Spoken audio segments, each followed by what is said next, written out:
जोरात टाळ्या वाजून परमेश्वराला धन्यवाद देऊ. त्याच्या उपस्थितीचा आपण आदर करू जे आज सकाळी आमच्यामध्ये आहे. हालेलुया. खरोखरच परमेश्वर हा महान परमेश्वर आहे. हालेलुया. आज सकाळी परत एकदा परमेश्वराच्या वचनामधून ऐकण्यासाठी काय तुम्ही तयार आहात का? आमेन. देवाचं वचन सजीव, सक्रिय आणि दुधारी तलवारीपेक्षा तीक्ष्ण असे आहे. ते हाडे, मज्जातंतू यांना आर पार भेदून जाणार असं देवाचं वचन आहे. आणि नक्कीच आज देवाचं वचन आमची प्रत्येक परिस्थिती चिरणार आहे. आमची प्रत्येक अपयश यशामध्ये बदलणार आहे. आमची प्रत्येक दुःख हे आनंदामध्ये बदलणार आहे. आणि आमचे प्रत्येक अश्रू हे गौरवामध्ये तो रूपांतरित करणारा परमेश्वर आहे. हालेलुया. काय तुम्ही विश्वास ठेवता का? जर तुम्ही विश्वास ठेवत असाल तर ह्या गोष्टी तुमच्या जीवनामध्ये घडणार आहेत. आणि म्हणून परमेश्वराच्या नावाला धन्यवाद आणि त्याची स्तुती असो. आज देवाच्या वचनाकडे आपण वळूया. योहान कृष्णवर्तमान याचा अध्याय 13 आणि त्याची 1 ते 17 पर्यंतची वचनं. या वचनामधून आज देव आपल्याशी काय बोलतो ते आपण पाहणार आहोत. योहान कृष्णवर्तमान याचा अध्याय 13 आणि वचन 1 ते 17. येशू शिष्यांचे पाय धुतो. वलांडण सणापूर्वी असे झाले की येशूने आता या जगातून पित्याकडे जाण्याची आपली वेळ आली आहे हे जाणून या जगातील स्वकीयावर त्याचे जे प्रेम होते ते त्याने शेवटपर्यंत केले. शिमोनाचा मुलगा यहुदा इस्करियोत याच्या मनात त्याला धरून द्यावे असे सैतान घालून चुकला होता. तेव्हा आपल्या हाती पित्याने अवघे दिले आहे व आपण देवापासून आलो आहो व देवाकडे जातो हे जाणून भोजन होते वेळी येशू भोजनावरून उठला व त्याने आपली बाह्य वस्त्रे काढून टाकली आणि रुमाल घेऊन कमरेस बांधला. मग तो गंगाळात पाणी ओतून शिष्यांचे पाय धुवू लागला आणि कमरेस बांधलेल्या रुमालाने ते पुसू लागला. मग तो शिमोन पेत्राकडे आला तेव्हा तो त्याला म्हणाला, प्रभूजी, आपण माझे पाय धुता काय? येशूने त्याला उत्तर दिले, मी करीतो ते तुला आत्ता कळत नाही, ते तुला पुढे कळेल. ते पेत्र त्याला म्हणाला, तुम्हाला माझे पाय कधीही धुवायचे नाहीत. येशूने त्याला उत्तर दिले, मी तुला न धुतले तर माझ्याबरोबर तुला वाटा नाही. शिमोन पेत्र त्याला म्हणाला, प्रभूजी, माझे केवळ पाय धुवू नका. बघा, आता आधी पाय सुद्धा धुवू नका म्हणत होता, आता आंघोळ घाल म्हणायला लागलाय. माझे केवळ पाय धुवू नका तर हात व डोकेही धुवा. येशूने त्याला उत्तर दिले, ज्याचे स्नान झाले आहे, ज्यांचा बाप्तिस्मा झालेला आहे, त्यांच्या पायाखेरीज दुसरे काही धुण्याची गरज नाही, कारण तो सर्वांगी शुद्ध आहे. आणि तुम्ही शुद्ध आहात पण सगळेजण नाही, कारण आपणास धरून देणारा इसम त्याला ठाऊक होता, म्हणून तो म्हणाला, तुम्ही सगळे शुद्ध नाही. मग त्याने पाय धुतल्यावर व आपली वस्त्रे पुन्हा चढून बसल्यावर त्याने त्यांना म्हटले, मी तुम्हाला काय केले आहे हे तुम्हाला समजले का? तुम्ही मला गुरु व प्रभू असे संबोधिता आणि ते ठीक बोलता, कारण मी तसा आहे. म्हणून मी प्रभू व गुरु असूनही जर तुमचे पाय धुतले तर तुम्हीही एकमेकांचे पाय धुतले पाहिजेत. कारण जसे मी तुम्हाला केले तसे तुम्हीही करावे म्हणून मी तुम्हाला कित्ता घालून दिला आहे. मी तुम्हाला खचित सांगतो, दास आपल्या धनापेक्षा थोर नाही आणि पाठविणाऱ्यापेक्षा थोर नाही. जर या गोष्टी तुम्हाला समजतात तर केल्याने तुम्ही धन्य आहात. हालेलुया. या असणाऱ्या पॅसेजविषयी आम्ही अनेक वेळेस ऐकलेले, अनेक संदेश आम्ही या ठिकाणामध्ये ऐकलेले आहे. आणि म्हणून आज या वचनामधून आणखीन काही परमेश्वर त्याच्या पवित्र आत्म्याच्याद्वारे काही गूज आपल्यासाठी प्रगट करू इच्छितो. आणि म्हणून आजच्या या संदेशाचं शीर्षक आहे, सर्व लाईक जीसस. हालेलुया. येशू सारखी सेवा. येशू करतो त्या पद्धतीची सेवा, किंवा दुसऱ्या भाषेत जर का सांगायचं तर action speaks louder than word, असं देखील या संदेशाला तुम्ही टायटल देऊ शकता. Hallelujah. Action speaks louder than word. तुमच्या शब्दांपेक्षा तुमची कृती करणं हे खूप महत्त्वाचं आहे.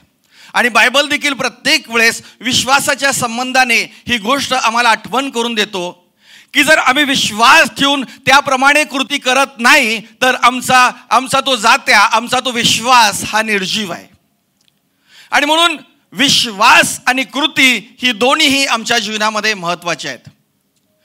योहान वर्तमानाच्या अध्याय 13 1 ते 13 असणाऱ्या अध्यायाचं जर का तुम्ही वाचन केलं तर तुम्हाला समजेल की 1 ते 13 हे सगळे अध्याय पब्लिक मिनिस्ट्री होती.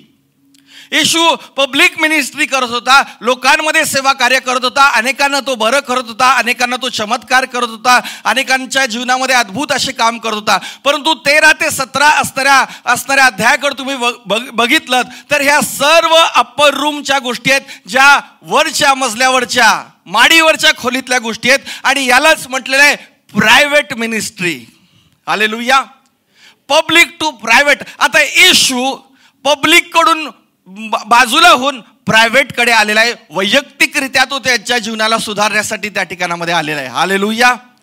आणि हे खूप महत्वाचं आहे की तो वैयक्तिकरित्या आता त्याच्या शिष्यांकडे लक्ष देत आहे. आता कसं होतं माहिती आहे का, गोंधळात गोंधळ. पब्लिकमध्ये आपण असं बोलतो, अनेक गोष्टी त्या ठिकाणामध्ये सांगतो, परंतु लगेच त्या गोष्टी विसरून आम्ही जातो. पण जेव्हा एखाद्या गोष्टीला घेऊन वैयक्तिकरित्या आपण त्यांच्याबरोबर टाइम स्पेंड केला तर ती गोष्ट कमालीची आपल्या जीवनामध्ये कार्य करणारी ठरते. हालेलुया. हालेलुया. आणि तसंच आता येशू या ठिकाणामध्ये करत आहे. पहिले 5 वचन जर हा सगळा अध्याय तुम्हाला हे जर का तुम्हाला लक्षात ठेवायची किंवा येशूची ही कृती तुम्हाला लक्षात ठेवायची तर मी या अध्यायातून तुम्हाला 3 शब्द देतो. ते 3 शब्द जेव्हा तुम्ही लक्षात ठेवाल तेव्हा तुम्हाला कळेल की येशूने या असणाऱ्या या कृतीमधून काय दाखवलेलं आहे किंवा काय त्याने केलेलं आहे. 1 ते 5 वचनामध्ये येशू काय म्हणतो, येशू या ठिकाणामध्ये त्याची नम्रता आणि त्याची प्रीती ही दाखवत आहे प्रियानो. हालेलुया. हालेलुया. वलांडण सणापूर्वी असे झाले की येशूने आता या जगातून पित्याकडे जाण्याची आपली वेळ आली आहे हे जाणून सगळ्यात महत्त्वाची गोष्ट प्रभू येशू ख्रिस्ताच्या जीवनामधून आम्ही ही शिकली पाहिजे. तुम्ही या योहान वर्तमानामधील सगळे अध्याय तुम्ही काढून पहा. अनेक ठिकाणामध्ये प्रभू येशू ख्रिस्त म्हणतो की अजून माझी वेळ आली नाही, अजून माझे काम करण्याची वेळ आली नाही. हालेलुया. परंतु या ठिकाणामध्ये येशू म्हणतो, येशू त्या ठिकाणामध्ये त्याची वेळ ओळखतो. आमच्या जीवनामध्ये प्रभूची वेळ ओळखणं हे आम्ही शिकलं पाहिजे प्रियानो. हालेलुया. ज्यावेळेस प्रभूची वेळ आम्ही ओळखतो त्यावेळेस आमच्या जीवनामध्ये आम्ही यशस्वी आणि आशीर्वादित होतो.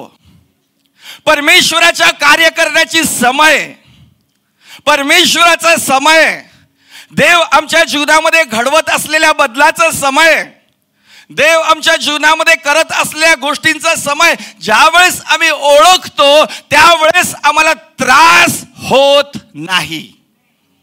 हालेलुया. हालेलुया. आमच्या आध्यात्मिक जीवनामध्ये किंवा आमच्या प्रभूबरोबरच्या चालीमध्ये, आमच्या विश्वासामध्ये आम्हाला त्रास होण्याचं महत्त्वाचं कारण हेच आहे की आम्ही देवाची वेळ योग्यरित्या जाणून घेत नाही. आणि म्हणून वचन आम्हाला सांगतं की परमेश्वर ज्याच्यावरती प्रीती करतो त्याला तो शासन करतो. परमेश्वर ज्याच्यावरती प्रीती करतो त्याला तो फटके देतो. त्याचा उद्देश हा असतो की आम्ही समयाला ओळखणारे बनावे. आता जो परमेश्वर आहे, जो समयाचा निर्माण करताय, तो जर का समय ओळखत असेल तर किती विशेष करून तुम्ही आणि मी आमच्या जीवनामध्ये देव काय करत आहे हे ओळखून घेतलं पाहिजे. हालेलुया.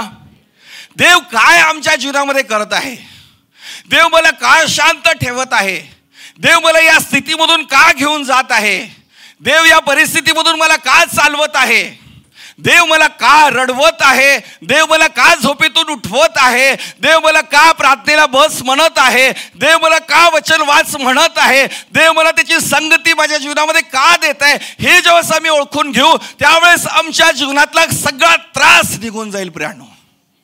हालेलुया. आणि म्हणून ज्या वेळेस येशूची वेळ आली त्यावेळेस तो ती वेळ तो बरोबर ओळखत होता. त्याला माहित होतं की पब्लिक मिनिस्ट्री कुठपर्यंत करायची आहे, त्याला माहित होतं प्रायव्हेट मिनिस्ट्री कुठपर्यंत करायचं आहे, आणि त्याला माहित होतं पर्सनल मिनिस्ट्री परमेश्वराबरोबर कुठपर्यंत करायची आहे. हालेलुया. आणि ज्यावेळेस आम्ही ही वेळ ओळखणारे बनतो तेव्हा समोर वधस्तंभ जरी आमच्या असला तरी विजय आमचाच होतो. जरी धरून देणारा आमच्या समोर असला, जरी पायात पाय घालून पाडणारा आमच्या समोर असला तरी विजय हा आमचाच होतो. हालेलुया. आणि म्हणून पब्लिक, प्रायव्हेट आणि पर्सनल ही जी सेवेचा प्रकार आहे, ही जी सेवा प्रभू येशू ख्रिस्ताने त्या ठिकाणामध्ये केलेली आहे, ही आम्ही समजून घेतली पाहिजे प्रियानो. आमच्या जीवनातला तो समय परमेश्वराबरोबर कुठला पब्लिक समय आहे, कुठला प्रायव्हेट समय आहे आणि कुठला पर्सनल समय, हे ज्या वेळेस आम्ही ओळखायला शिकू तेव्हाच परमेश्वराच्या योजना आम्हाला समजायला लागतील, परमेश्वराचे प्लॅन्स आम्हाला समजायला लागतील. आणि म्हणून वचन आम्हाला सांगते की पित्याकडे जाण्याची आपली वेळ आली आहे हे जाणून या जगातील स्वकीयावरती त्याचे जे प्रेम होते ते त्याने शेवटपर्यंत केले. हालेलुया. हालेलुया. त्याचं जे प्रेम होतं, त्याचं प्रेम हे शिष्यांच्या कामगिरीवरती नव्हतं, त्याचं प्रेम हे शिष्य किती त्याचे आज्ञाधारकपणा करतात याच्यावरती नव्हतं, त्याचं प्रेम हे शिष्य किती आत्मे जिंकतात त्याच्यावरती नव्हतं. वचन आम्हाला सांगतं की त्याचं प्रेम शेवटपर्यंत होतं. त्याच प्रेमाला हिब्रू शब्दामध्ये सांगितलंय अगापे प्रेम. हालेलुया. हालेलुया. देव आमच्यावरती जे प्रेम करतो ते आमच्या कामगिरीच्या आलेखावरती नाही, पण देव आमच्यावरती अगापे प्रेम करतो. ज्यावेळेस आम्ही हे लक्षात ठेवू, देवाकडे अजिबात बारकर स्टेज नाही, देवाकडे अगापे प्रेम आहे. आम्ही जे करतो, आमच्या कामाच्या मानाने तो आम्हाला वेतन देतो, ते थोडं वेगळं आहे. सगळीकडे सगळी वचनं आपल्याला पाहिजे तशी आपण लावून घ्यायची नाहीत. हालेलुया. तिकडचा समय वेगळा असतो, तिकडची परिस्थिती वेगळी असते, तिकडचे लोक वेगळे असतात, त्या लोकांची धारणा वेगळी असते. म्हणून समयानुरूप परमेश्वर त्यांच्याशी त्या पद्धतीने त्या वाक्यांमध्ये बोलत असतो. हालेलुया. आता एक हिब्रू शब्दाचा अर्थ कमीत कमी चार वेगवेगळ्या भाषांतराप्रमाणे निघतो. हालेलुया. जर का आम्ही एकच घेऊन बसलो तर ते आम्हाला तितकंसं समजणार नाही, किंवा तितकंसं त्या नेमकं परमेश्वर काय बोलतोय हे आम्हाला समजणार नाही. परंतु ते जे अगापे प्रेम परमेश्वर आमच्यावरती करतो ते आम्ही आमच्या आत्म्यामध्ये त्या ठिकाणामध्ये त्या प्रीतीमध्ये आम्ही राहिलं पाहिजे प्रियानो. देव, आम्ही फार कर्तृत्ववान आहोत म्हणून आमच्यावरती प्रीती करत नाही, आम्ही खूप टॅलेंटेड आहोत आम्ही म्हणून आमच्यावरती तो प्रीती करत नाही. देव आमच्यावरती प्रीती करतो कारण आम्ही त्याची लेकरं आहोत, त्याने आम्हाला बनवलेलं आहे.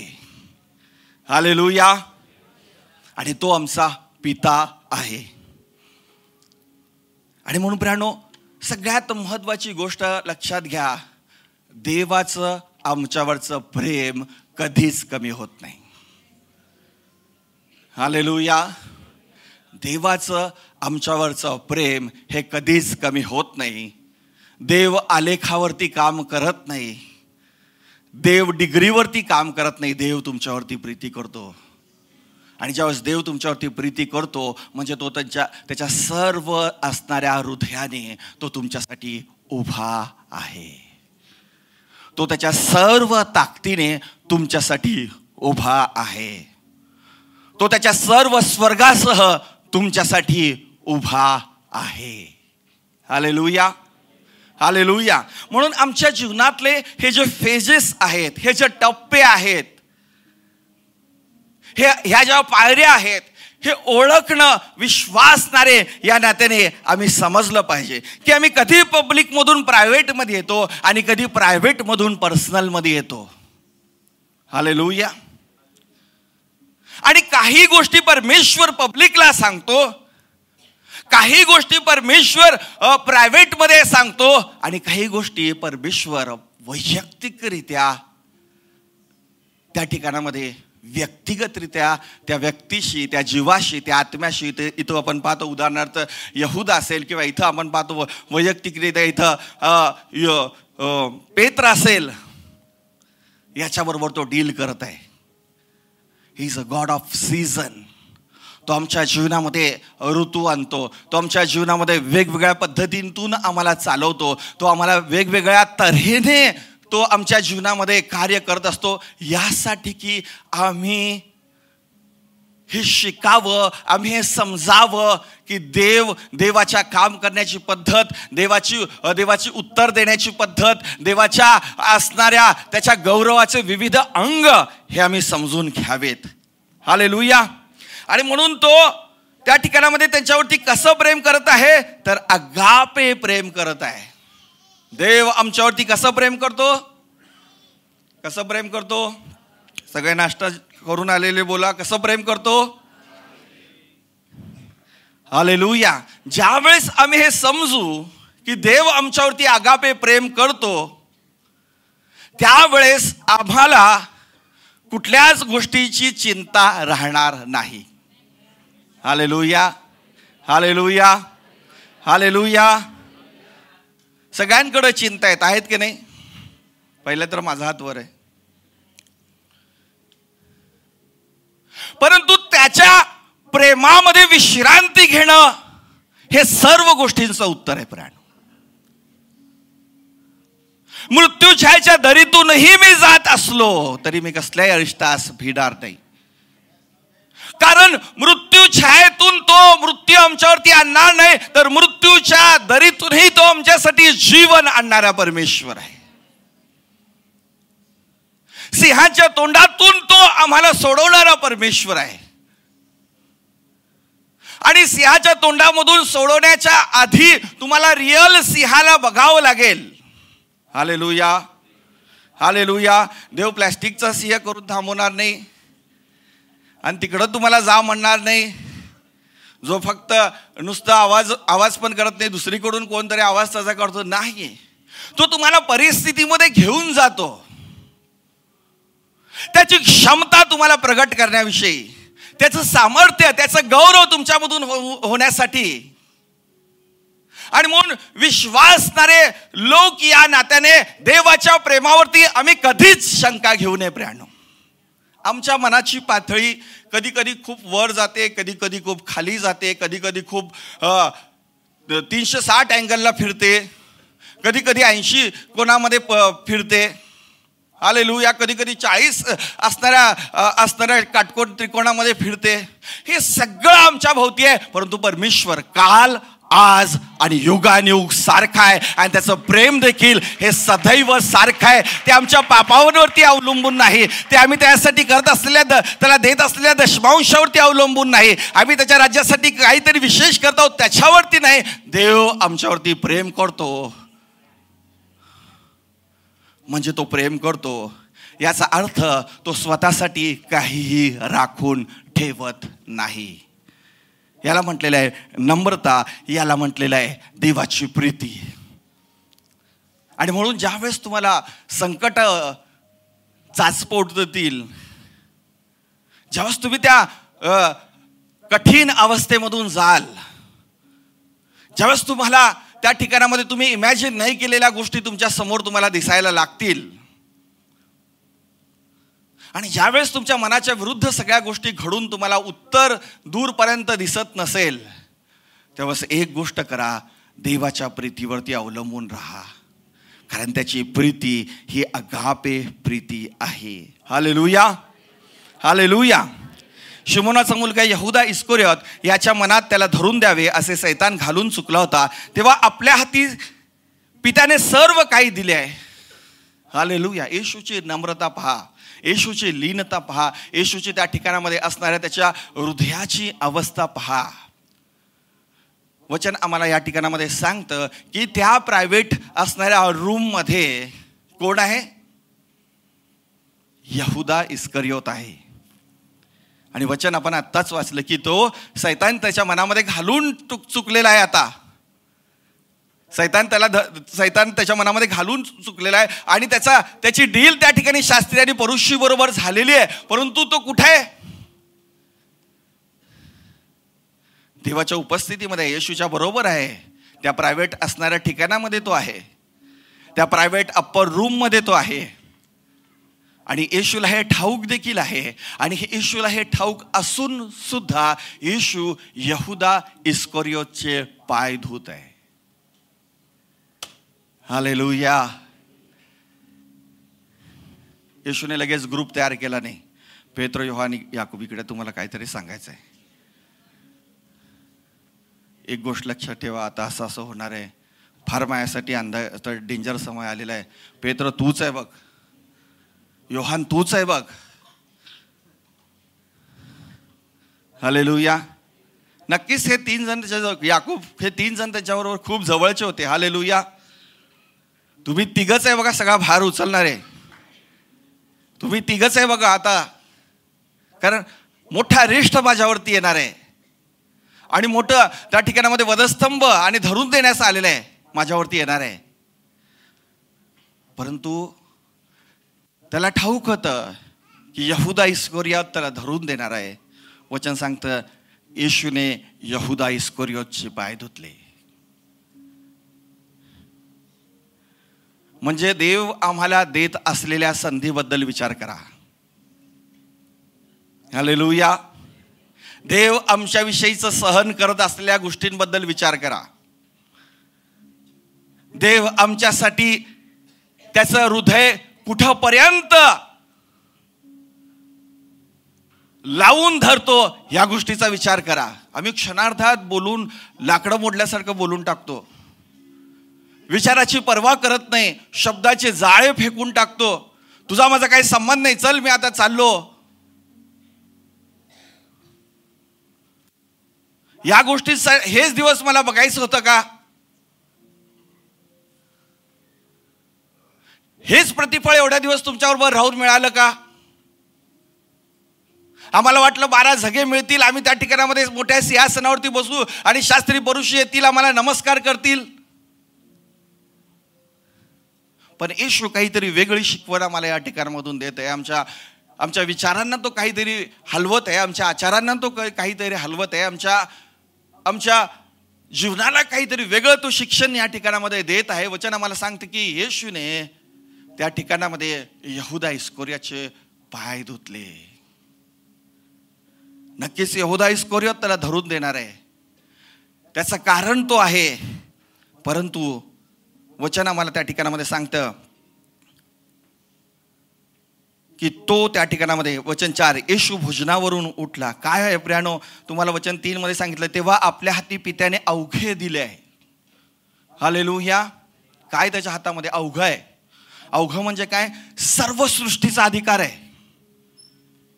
सर्व ताकदवान एंजल त्याच्या इशाऱ्यावरती काम करतात.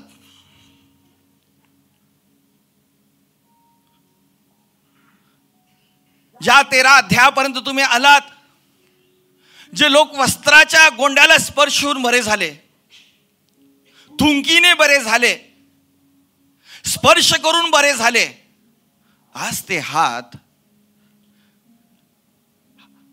शिष्यांचे पाय धुवत आहे.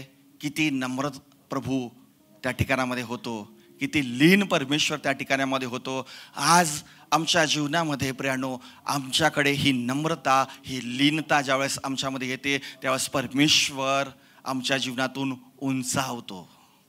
आज देवाला आमच्याकडून ही लीनता, आज देवाला आमच्याकडून ही नम्रता, आज आमच्याकडून तो अपेक्षित आहे. सर्व अवघे अधिकार त्याच्या हातामध्ये आहे, परंतु त्याचे हात शिष्यांचे पाय धुवत आहेत. सर्व सामर्थ्य अवघं त्याच्या हातामध्ये आहे, परंतु त्याचे हात त्या ठिकाणामध्ये पाय पुसत आहेत. कुणाचे? शिष्यांचे. हालेलुया. आणि म्हणून प्रियानो, ज्या वेळेस आम्ही लीन होतो, ज्यावेळेस आम्ही नम्र होतो, ज्यावेळेस आम्ही प्रभूच्या समोर आमच्या हृदयाला त्या ठिकाणामध्ये करून नम्र बनतो, तेव्हा परमेश्वर आम्हाला उंच करतो. हालेलुया. आणि म्हणून आपल्याला माहिती आहे फिलिपिकरास पत्रामध्ये खूप सुंदर वचन सांगितलेलं आहे की देवाच्या स्वरूपाचे असूनही तो लाभ आहे असे त्याने मानले नाही, तर त्याने स्वतःला तुमच्या आणि माझ्याकरता दास असे केले. दासाची वस्त्र, गुलामाची वस्त्र त्याने त्या ठिकाणामध्ये घातली. आणि वचन सांगते की त्याने शिष्यांचे त्या ठिकाणामध्ये पाय धुतले. ही नम्रता आमच्या जीवनामध्ये ज्यावेळेस येते त्यावेळेस आमचं जीवन खऱ्या रीतीने प्रभूला एक सुवासिक अर्पणाप्रमाणे होतं. आणि म्हणून नम्रता ही केवळ ऐकण्याची गोष्ट नाही आहे, तर ती करण्याची गोष्ट आहे. आम्ही देवाच्या उपस्थितीमध्ये आणि देवाच्या समक्षतेमध्ये सदैव नम्र असलं पाहिजे. Hallelujah, hallelujah. कारण आधी नम्रता मग मान्यता. हालेलुया. आम्हाला आधी मान्यता पाहिजे आणि मग नम्रता आली तर ठीक आहे, नाहीतर मग आमचंच विचार पुढं. कारण एकदा का गोष्ट सँक्शन झाली, एकदा का गोष्ट मान्य झाली, एकदा का आमच्या विचाराप्रमाणे घडलं,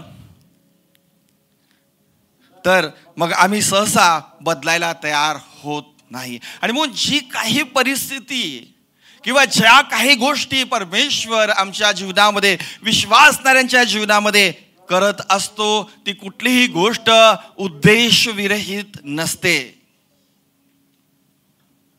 तुम्ही कधीही प्रभूच्या समयाच्या बाहेर नाही, लक्षात ठेवा. Hallelujah, hallelujah. कधीच नाही, कधीच नाही. जे त्याच्यावरती प्रेम करतात असे लोक कधीच त्याच्या समयाच्या बाहेर नाही आहेत, त्याच्या समयामध्ये आहेत. फक्त त्या समयामध्ये तो आमच्या विश्वासाची चाचपणी करतो.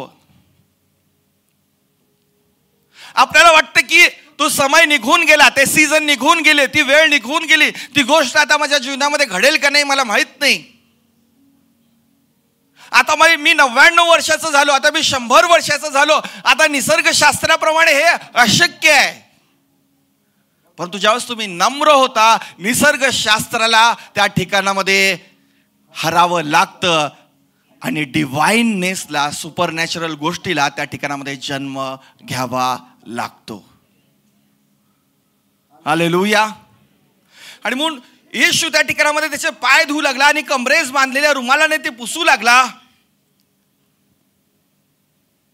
ही एक अद्भुत आणि गौरवी नम्रता ज्यावेळेस आमच्या जीवनामध्ये येईल प्रियानो, त्यावेळेस आम्हाला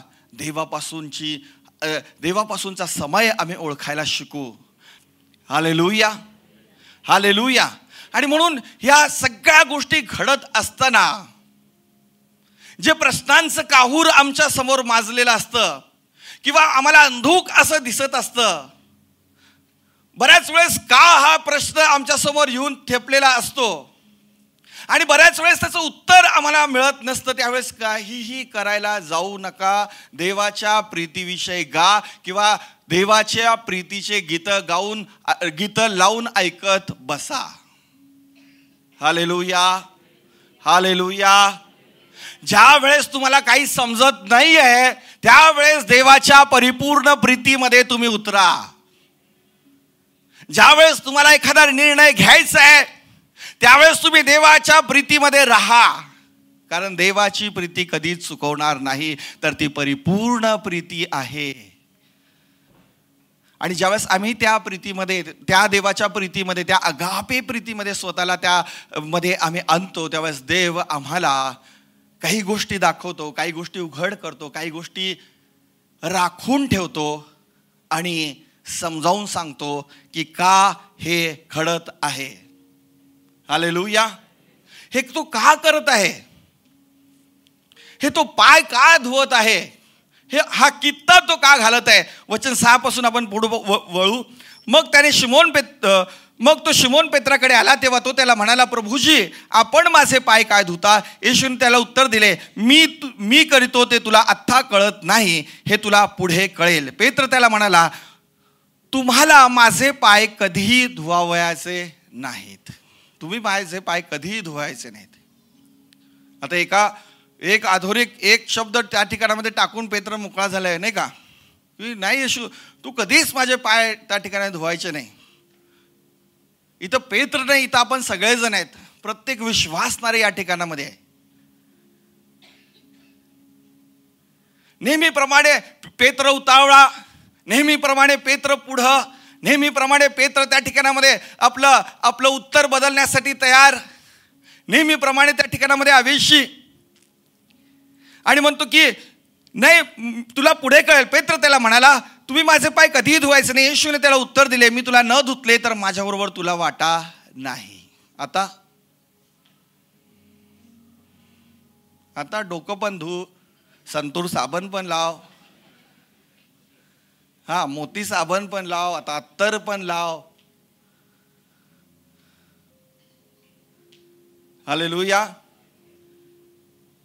नंबर 2, 6 ते 11 वचनामध्ये देव या ठिकाणामध्ये एका गोष्टीविषयी शिक्षण आम्हाला देत आहे, ते म्हणजे पवित्रतेविषयी. हालेलुया. हंबलनेस आणि दुसरं होलीनेस. येशू तुम्हाला शुद्ध करेल तर तुम्ही खरेखुरे शुद्ध व्हाल. आज आमच्यामध्ये अनेक चुका आहेत. बघा प्रियानो, आमच्याकडे एवढ्या चुका आहेत तरी देव आधी आमच्यावरती प्रेम करतो. हालेलुया.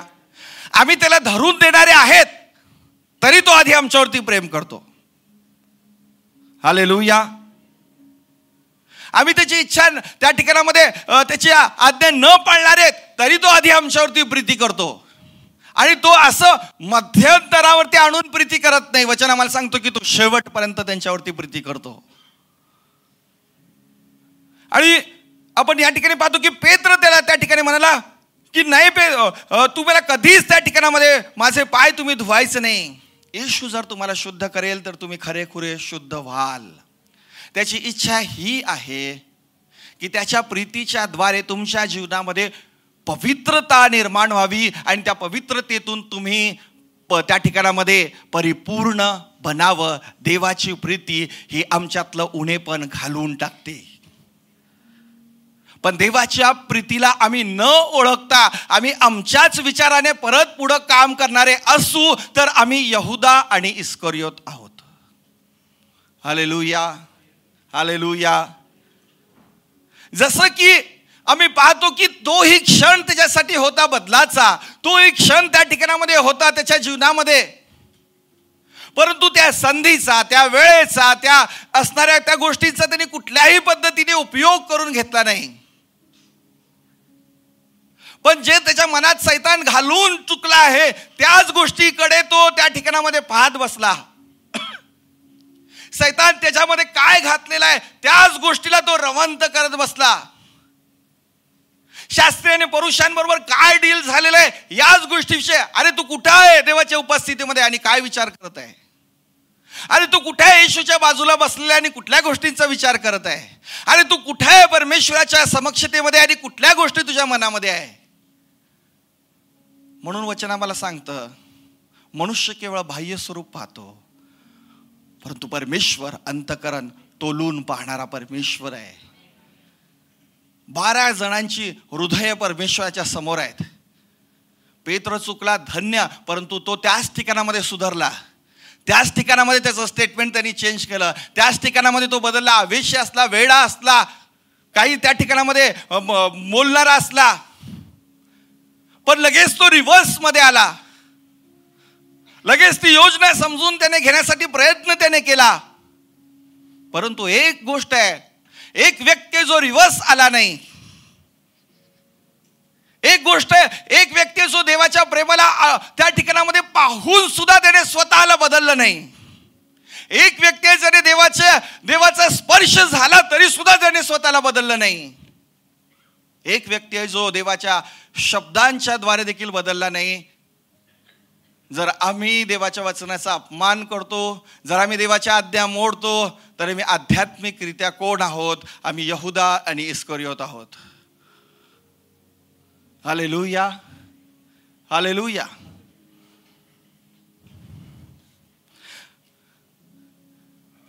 आणि म्हणून वचनामध्ये देखील खूप सुंदर लिहिलेलं आहे.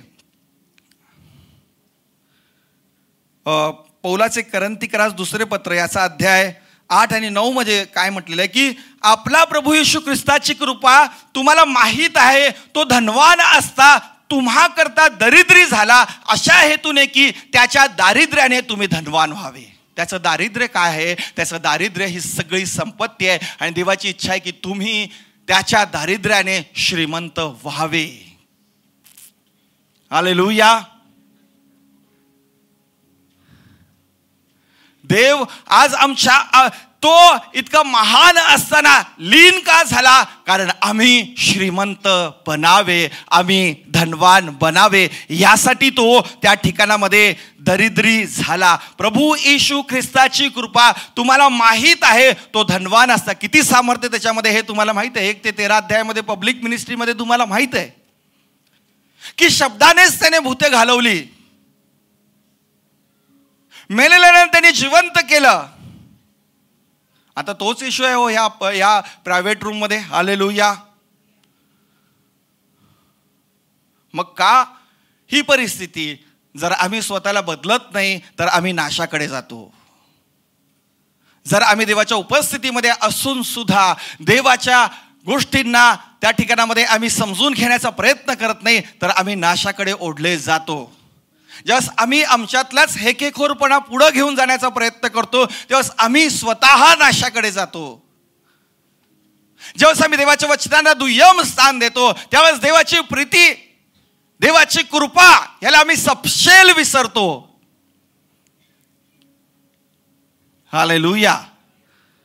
म्हणून प्रियानो, आम्ही हे समजून घेतलं पाहिजे की तो दरिद्री का झाला? कारण आम्ही धनवान बनावं,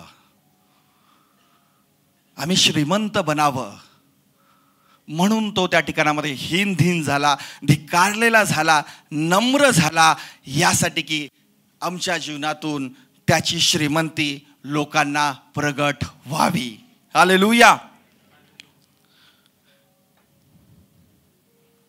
शिमोन पेत्र त्याला म्हणाला, प्रभूजी माझे केवळ पाय धुवू नका तर हात व डोकेही धुवा. येशूने त्याला म्हटले, ज्याचे स्नान झाले आहे त्याला पायाखेरीज दुसरे काही धुण्याची गरज नाही, कारण तो सर्वांगी शुद्ध आहे.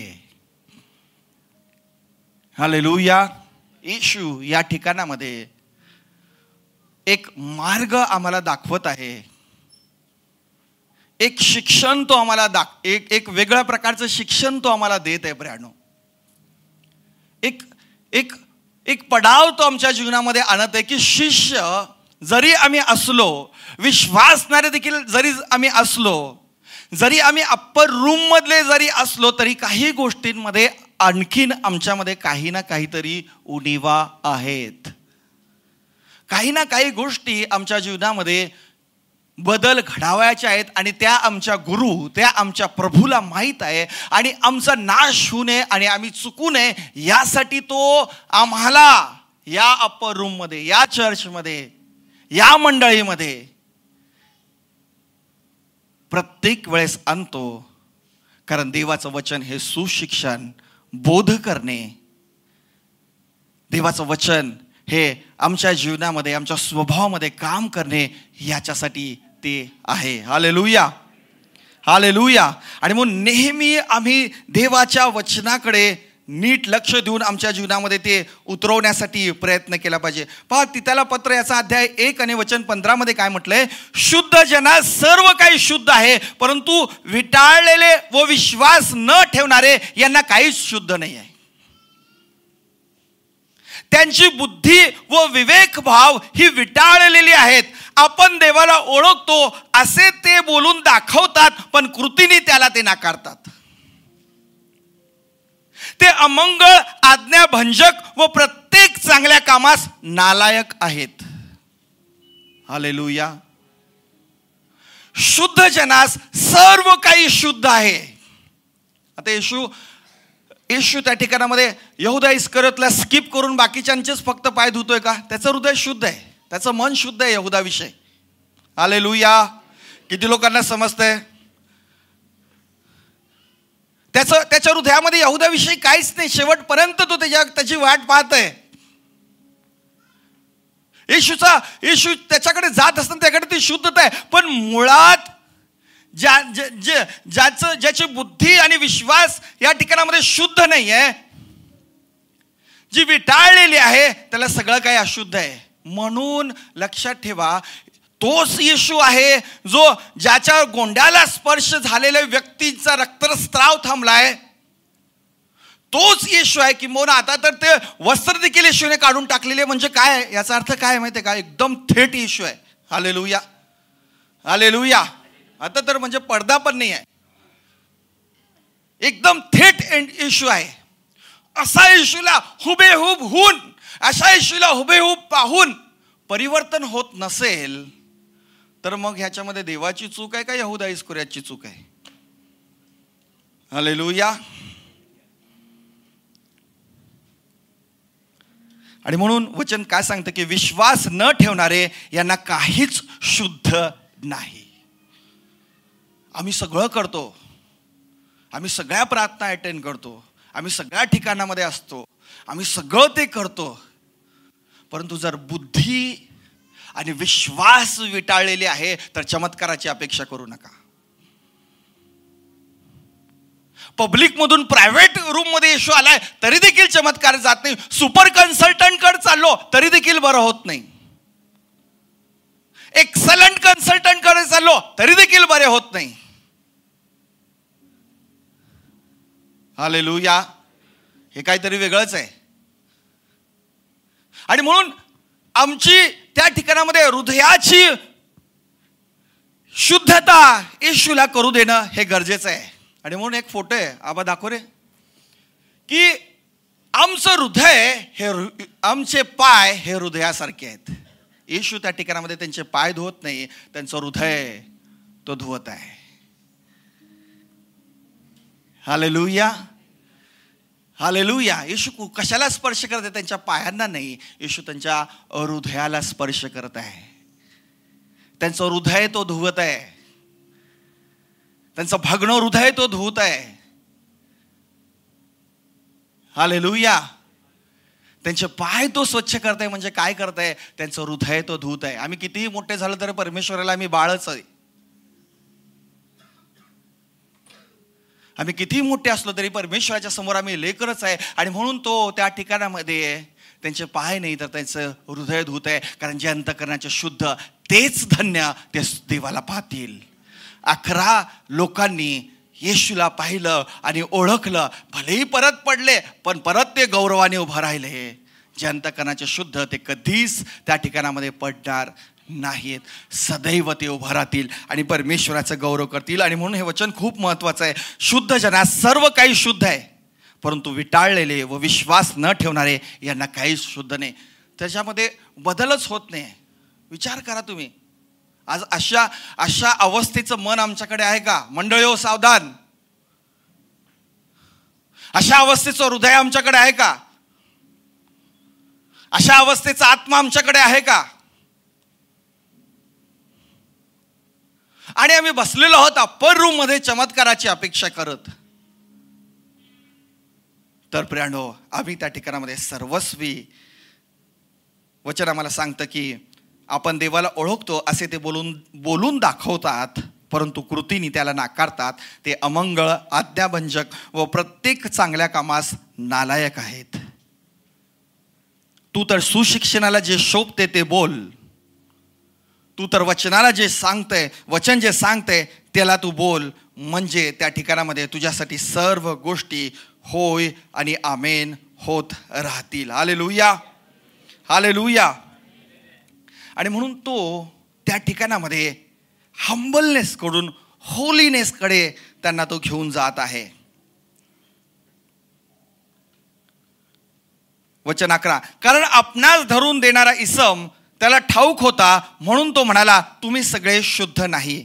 वचन 12 पासून, मग त्याचे पाय धुतल्यावर व आपली वस्त्रे चढून पुन्हा बसल्यावर त्याने त्यांना म्हटले, मी तुम्हाला काय केले हे तुम्हाला कळले का? तुम्ही मला प्रभू व गुरु असे संबोधता आणि ते ठीक बोलता, कारण मी तसा आहे. म्हणून मी प्रभू व गुरु असूनही जर तुमचे पाय धुतले तर तुम्ही एकमेकांचे पाय धुतले पाहिजेत. कारण जसे मी तुम्हाला केले तसे तुम्हीही करावे, म्हणून मी तुम्हाला कित्ता घालून दिला. मी तुम्हाला खचित खचित सांगतो, दास आपल्या धन्यापेक्षा थोर नाही आणि पाठविलेला पाठविणाऱ्यापेक्षा थोर नाही. जर या गोष्टी तुम्हाला समजतात तर त्या केल्याने तुम्ही धन्य आहात. तर तुम्ही होप ठेवू शकता, तर तुम्ही त्या ठिकाणामध्ये भरोसा ठेवू शकता, तर त्या ठिकाणामध्ये तुम्ही सदैव हेल्पफुल नेचर असलं पाहिजे. तुम्ही एकमेकांची ओझी व्हा. तुम्ही एकमेकांसाठी, वचन आम्हाला सांगतं की तुम्ही त्या ठिकाणामध्ये प्रत्येक वेळेस त्यांच्या अशक्तपणामध्ये तुम्ही त्यांच्यासाठी उभं राहा. आज त्या सर्व कठीण अवस्थेमध्ये येशूला उलट त्या ठिकाणामध्ये शक्तीची गरज आहे, सामर्थ्याची गरज आहे, परंतु येशू स्वतः जे त्या ठिकाणामध्ये अशक्त आहे त्यांच्यासाठी तो त्या ठिकाणामध्ये उभा आहे आणि दाखवत आहे की मीच तुमची आशा आहे, मीच तुमचा भरोसा आहे. आणि म्हणून कठीण अवस्थेमध्ये देवावरती आपली होप ठेवा. म्हणजे तुम्ही काय व्हाल? तुम्ही धन्य व्हाल, तुम्ही ब्लेसेड व्हाल, तुम्ही संतुष्ट व्हाल. हालेलुया. ज्यावेळेस आम्ही हे ओळखू त्यावेळेस आम्ही हे समजू. आणि म्हणून देवाचं वचन हे केवळ ऐकण्यासाठी नाही आहे, तर देवाचं वचन हे आमच्या जीवनातून करण्यासाठी आहे, हे आम्ही लक्षात घेतलं पाहिजे. हालेलुया. ज्यावेळेस ही गोष्ट आम्ही करतो, ज्यावेळेस येशू म्हणतो मी हे केलं, तुम्हीही हे करावे. आमेन. तुम्ही देखील इतरांचं सहन करावे. तुम्ही देखील मारणाऱ्या पुढे आपले गाल करावे. तुम्ही तुमची चेष्टा करणाऱ्याला आशीर्वादित करावे. तुमच्याविषयी वाईट बोलणाऱ्यासाठी प्रार्थना करावी. तुमच्याविषयी चाड्या कहाळ्या करणाऱ्या विषयीला तुम्ही आशीर्वाद द्यावे. Hallelujah, hallelujah. तुम्हाला सतत त्या ठिकाणामध्ये कमी दर्जाच्या दृष्टिकोनातून पाहत आहे तरी सुद्धा तुम्ही त्याच्यावरती प्रेम करावं, हे येशू या ठिकाणामधून आम्हाला सांगत आहे. हालेलुया. हे हेल्पफुलनेस. कारण ज्यावेळेस आम्ही त्या गोष्टीमध्ये, त्या पाय धुण्याच्या प्रक्रियेमध्ये असतो, त्यावेळेस वचन आम्हाला सांगतो की तो काय म्हणाला की तुला वाटा मिळणार नाही. वाटा म्हणजे काय? तुला तो भाग मिळणार नाही. पार्ट पासून पार्टिसिपेशन तयार होतं. ज्यावेळेस आम्ही त्या वाट्यामध्ये असतो, आमच्यामधून त्या ठिकाणामध्ये ती वृत्ती, ती आमच्यामधून ती एक नवी मनोवृत्ती आमच्यामध्ये तयार होते. आणि त्याच्याने ज्यावेळेस आम्ही परमेश्वराची सेवा करतो, ती सेवा परमेश्वराला ग्रहणीय यज्ञमधून सादर होत असते. म्हणून जर या गोष्टी तुम्ही समजलात तर त्या कशाने तुम्ही आहे? तर त्या केल्याने तुम्ही धन्य आहात. तर त्या केल्याने तुम्ही ब्लेसेड आहात. नुसतं ऐकण्याने कुणीही आशीर्वादित होणार नाही. नुसतं ऐकल्याने कुणीही स्वर्गाच्या राज्यामध्ये जाणार नाही. नुसतं ऐकण्याने कुणीही, पण जो कोणी त्या ठिकाणामध्ये स्वतःला बदलेल आणि स्वतःवरती उपचार करू देईल, स्वतःच्या विचारांना त्या ठिकाणामध्ये बदलेल, तोच त्या पुनरुत्थित येशूला पाहू शकेल. वचन आम्हाला सांगतं की त्याचं परत एकदा वस्त्र घालणं, वस्त्र काढून ठेवणं म्हणजे मरण आहे. परत वस्त्र घालणं म्हणजे पुनरुत्थित होणं आहे. हालेलुया. वस्त्र काढणं म्हणजे सगळं सोडून स्वर्गातून खाली येणं आहे आणि तुमची सेवा करणं आहे. आणि परत वस्त्र त्या ठिकाणामध्ये घालणं म्हणजे पुनरुत्थित होणं आहे. जे अंतःकरणाचे शुद्ध, जे लीन, जे नम्र, ते सगळ्या त्या आशीर्वादाचे वाटेकरी आहेत. त्या प्रभूबरोबरच्या बसण्याचे ते वाटेकरी आहेत. प्रभूच्या राज्याचे ते वाटेकरी आहेत. प्रभूच्या गौरवाचे ते वाटेकरी आहेत. आणि परमेश्वराच्या सामर्थ्याचे ते वाटेकरी आहेत. अशांना परमेश्वर पुनरुत्थानानंतर दर्शन देईल.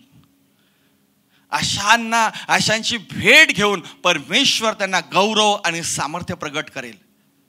हे अप्पर रूमची मीटिंग झाल्यानंतर सुद्धा शिष्य त्या ठिकाणामध्ये निराश झाले नाहीत का? झाले की. हालेलुया. वचन आम्हाला सांगते की येशू त्या ठिकाणामध्ये, येशू धरून त्या वधस्तंभावरती मेल्यानंतर पेत्र काय म्हणाला? चला परत एकदा मासे पकडायला जाऊ.